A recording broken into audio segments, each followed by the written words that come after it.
Dilip Chandra Kalita town তেলীয়া গাঁৱত আমাৰ আজি মানে ৰাতিপুৱা 10টামান বজাত আমি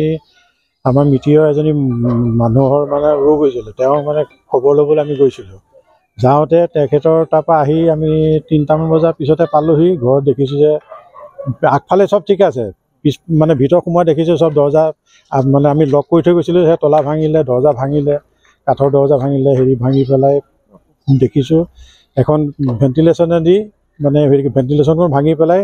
কোনোবা সোমাই পেলাই আমাৰ গোটেই লণ্ড ভণ্ড কৰি পেলাই গোটেই বস্তুবিলাক মানে হেৰি কৰি পেলালে তাতে গহনা ছেট আছিলে আগৰ দিনৰ পৰা আমাৰ মায়েৰ পুৰণা গহনা ছেট আছিলে তেখেতৰ মানে চব দুগদুগী গামখাৰু আৰু হেৰিৰ পৰা আদি কৰি এইটো কি কয় জোনবিৰি আৰু এটা হেৰি ঢোলবিৰি এনেকুৱা জাতীয় মানে গহনা পুৰণা গহনা আছিলে তাৰপিছতে মোৰ পৰিবাৰৰ আছিলে 2টা ছেট গহনা আৰু ছোৱালীকেইজনী আছিলে গহনা চেইন আৰু আঙুঠি মোৰো আঙুঠি আছিলে 4টা তেওঁৰ আঙুঠি মুঠতে 20টামান আঙুঠি আছিলে অনুমানে এতিয়া বৰ্তমান বজাৰতো ধৰক এপ্ৰক্সিমেট কোটিৰ কাছাকাছি হ'বগৈ কাৰণ যিহেতু হেৰি হৈছে কাৰণ এডাল নেকলেছত তেতিয়া মই জানো মই 3 ভৰি 2.5 ভৰিৰ ওপৰত মানে গহনা তেতিয়া হেৰি কৰিছিলোঁ আৰু এডাল নেকলেছত ধৰক আমাৰ 2ডাল নেকলেছতে তাৰ লগত চেইন আছে 2ডাল আঙুঠি আছে মানে হেৰি কৰি লৈ পেলাই ধৰি লওক মানে বৰ্তমান বজাৰ মানে হেৰি এটা 50-60 লাখৰ ওপৰতেই হ'ব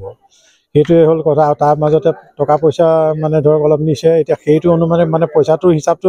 ক'ব নোৱাৰিম হ'লেও কেছ পইচা অলপ আছিলে মানে ধৰক সেইটো 40-50ৰ ভিতৰত 1000ৰ ভিতৰত হ'ব লাগে আৰু মানে অনুমানে এইটো মোৰ ইমান এটা হিচাপ নাই কিন্তু বাকী খুচুৰা পইচা অলপ আছিল প্ৰায় 3-4 হাজাৰমান টকা খুচুৰা পইচা 1 টকীয়া 10 টকীয়া 5 টকীয়া 20 টকীয়া খুচুৰা পইচা আছিল তেনেকুৱা প্ৰায় সেইবিলাক কিন্তু এটাও চুৰ নিয়া নাই চব পেলাই থৈ গৈছিল আমি নথকা অৱস্থা ঘৰত নথকা অৱস্থাতে মানে আমি মানে ধৰক ইয়াত আমি 10:30টামান বজাৰ পৰা 3টা বজালৈকে আমাৰ ইয়াত কোনো নাছিলে তেতিয়া তাৰমানে ধৰক আপোনাৰ হেৰি কৰিলে সেই সুবিধা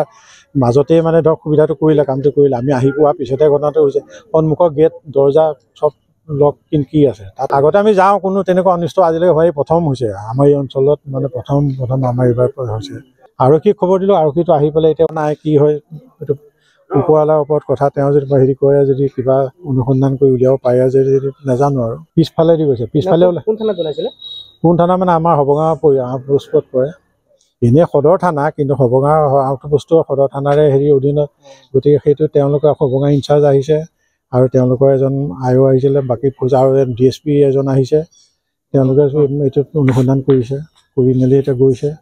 তাকে কি হয় ক'ব নোৱাৰো এইটো মিনিমাম আমি 4:15 মানত ঘৰ পালোহি ঘৰৰ পৰা আহি দেখিছোঁ গোটেই দৰ্জা ধৰি লওক মাজৰ 2খন দৰ্জা ঠিকে আছে পিছফালৰ দৰ্জা ভাঙিছে আৰু ভিতৰৰ দি যোনখন আপোনাৰ বাথৰুমৰ গ্ৰিল মানে হেৰি ভাঙিছে আৰু বাথৰুমৰ ভেণ্টিলেশ্যনৰ ওপৰৰ গ্ৰিল ভাঙিছে ভাঙি পেলাই দেখিছোঁ গোটেই পইচা গহনা একো নাই চব লণ্ডভণ্ড কৰিছে আনকি পঢ়া টেবুলো বাদ যোৱা নাই তাৰ ওপৰত কিন্তু এটা মোবাইল ফোন আছিল সেই ফোনটো একো কৰা নাই তাৰপাছত আপোনাৰ যোনটোত আমি ধৰি লওক লকাৰ হিচাপততো পইচা তেনেকৈ নথওঁ ন ভিতৰতে লুকুৱাই থোৱা যায় তাৰ ভিতৰত ফাইলবিলাক উলিয়াই চব পেলাইছে তাৰপাছত আকৌ কইনছ অলপমান আছিলে সেই কইনছখিনি কিন্তু একো কৰা নাই কইনছখিনি পেলাই থৈ গৈছে তাৰ লগত থকা 200 টকা 100 টকা 50 টকা তেনেকৈ খুব বেছি 300 বা 400মান টকা আছিল আৰু মুঠ পইচা মানে 30+ আছিলে আৰু গহনাটো মাৰ গহনা আমাৰ বাই ভনী 3জনীৰ গহনা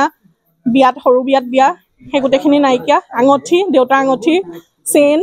আৰু এতিয়া যিডাল পিন্ধি আছো ধৰি লওক চেইন ফুলি আঙুঠি সেয়া গোটেইখিনি নাই টাউন তেলীয়া গাঁও দিলীপ কলিতা ঘৰ মুঠ আপোনাৰ 5 মান হ'ব চাগে গহনাটো এতিয়া মিনিমামটো মই দামটো তেনেকৈ ক'ব নোৱাৰিম ন মই ধৰি লওক মানে 5 লাখ টকাৰ ওপৰতে আমি ধৰিছোঁ আৰু গহনা 20 লাখ এতিয়াতো মই ডাইৰেক্ট দামটো ক'ব নোৱাৰিম ধৰি লওক এতিয়া সেইটোৱে হয় বহুত বেছি মানুহ আমি 10টা বজাৰ পিছৰ পৰা নাই 4:15 আহি পাইছোঁ তেতিয়া গম পাইছোঁ আৰু এনে ঘটনাটো ছাইডৰ মানুহে কোৱা মতে 12টা বজাৰ পিছতে হৈছে বুলি কৈছে শব্দ শুনিছিলে তেওঁলোকেও নাজানে ন আমি আছোনে নাই গম নাপায় যে ওচৰৰ মানুহে কৈছে হয় শব্দ শুনিছে মানে খুটুং খাটাং কিন্তু কি হৈছে তেওঁলোকেও নাজানে